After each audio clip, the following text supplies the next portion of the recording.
Assalamualaikum, apa kabar teman-teman semua? Semoga sehat selalu ya. Nah, pada video kali ini teman-teman ya, di sesi konsulen ini ya, gue berkonsultasi luka online ya. Gue berharap ya dengan adanya sesi ini, channel ini bisa berkembang lebih pesat tentunya atas bantuan teman-teman yang sudah subscribe, like, and comment di setiap video gua.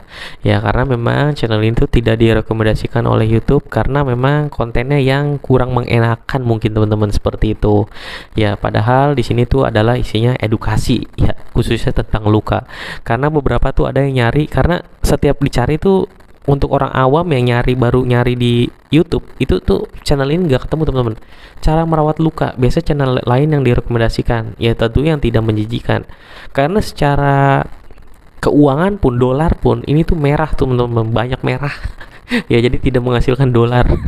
Ya, jadi intinya gue hanya membantu teman-teman semua ya. Berharap sih dengan adanya konsulen ini rekomendasi video YouTube gue bisa membaik dan bisa banyak orang yang terbantu ya, dan semoga juga jadi amal jariah teman-teman semua yang udah bantu support channel ini, amin. Nah, ini ada yang nanya nih, Kak, penderita diabetes itu rata-rata ngalamin lemah badan, diare, muntah, hilang nafsu makan, sama banyak dahak di tenggorokan, sampai hilang kesadaran atau nggak bisa bicara jelas karena efek dahak banyak itu. Gitu, ada nggak Kak? Ini kayaknya dia punya pengalaman yang kayak gitu teman-teman. Ya, jadi pasiennya diabetes, mual-mual mulu, terus ada dahaknya, nggak sadar gitu kan. Dia nanya, gue pernah nggak dapet yang kayak gitu gitu.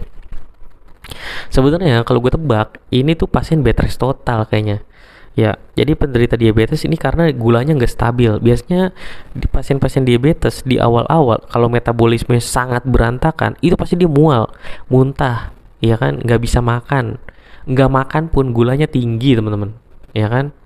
Ya, orang nggak makan apa-apa ya, tapi kok gulanya tinggi, nggak makan apa-apa aja tinggi. Nah, terus harus gimana? Harus berobat ke dokter penyakit dalam supaya dapat obatnya. Nanti di sana dapat obat mual, dapat obat muntah, ya minum obat ya. Terus pertanyaan lagi, udah minum obat kok dicek gulanya masih tinggi? Ya sabar teman-teman. Ya, jadi semua badan juga perlu proses teman-teman. Ya, jadi nggak seperti membalikkan kedua telapak tangan gitu tuh, nggak seperti ngedipin mata gitu kan, langsung gulanya bagus. Enggak, itu butuh proses. Biasanya 1 minggu, ada yang 2 minggu baru mulai stabil lagi, ada yang 1 bulan, itu seperti itu.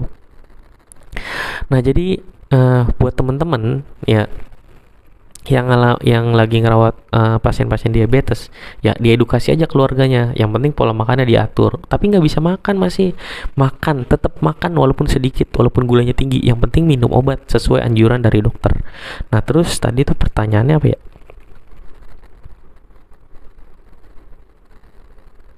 Lemah badan udah pasti ya, kalau gulanya tinggi pasti lemah, apalagi dia muntah mulu kan, capek, dehidrasi, kencing mulu, dehidrasi, banyak dahak di tenggorokan sampai kesadaran hilang.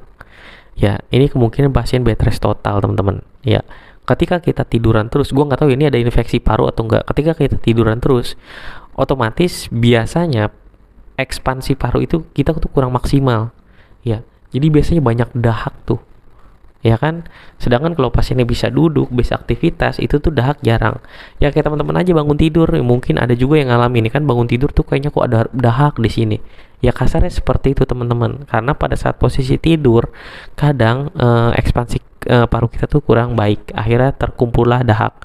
Tapi bisa juga pasien tersebut memang mengalami infeksi paru teman-teman, ya kan. Pada umumnya pasien-pasien yang bed rest lama itu tuh banyak yang ngalamin pneumonia ya, karena tadi ekspansi parunya nggak maksimal, mulut yang nggak pernah dibersihin, ya kan, sisa-sisa makanan banyak di gigi, akhirnya jadi bakteri masuk ke paru-paru dan lain-lain. Itu hal yang sangat memungkinkan terjadi teman-teman. Terus bicara nggak jelas, gue nggak tahu nih, bicara nggak jelas ini karena penurunan kesadaran atau karena stroke. Nah, itu harus dicari tahu dulu. Ya, ya bisa juga orang penurunan kesadaran kan, caranya kan nggak, ngomongnya nggak jelas ya. Kalau ngomongnya pelo gitu-gitu berarti miring ya, berarti itu ada stroke. Ya, harus dibawa ke rumah sakit. Ya, setiap pasien yang gue temuin itu beda-beda teman-teman kondisinya. Ada yang pelo-pelo ngomongnya ya, ada yang enggak diabetes tapi pelo-pelo stroke akhirnya dikubitus, ada yang sakitnya di kaki tapi udah komplikasi diabetes dan lain-lain, nggak bisa banyak ini itu, akhirnya terus di rumahnya kena TBC dan lain-lain. Jadi semua pasien pasti berbeda teman-teman ya. Jadi Itu aja sih yang gue tahu ya. Jadi kalau memang teman-teman ketemu pasien seperti itu, ya disiasati aja nih. Ya berobatlah ke dokternya teman-teman. Kalau untuk lukanya berobatlah ke perawat luka. Datanglah ke perawat luka. Oke? Mungkin itu aja teman-teman video kali ini dari gue. Sampai ketemu lagi di video selanjutnya. Wassalamualaikum warahmatullahi wabarakatuh.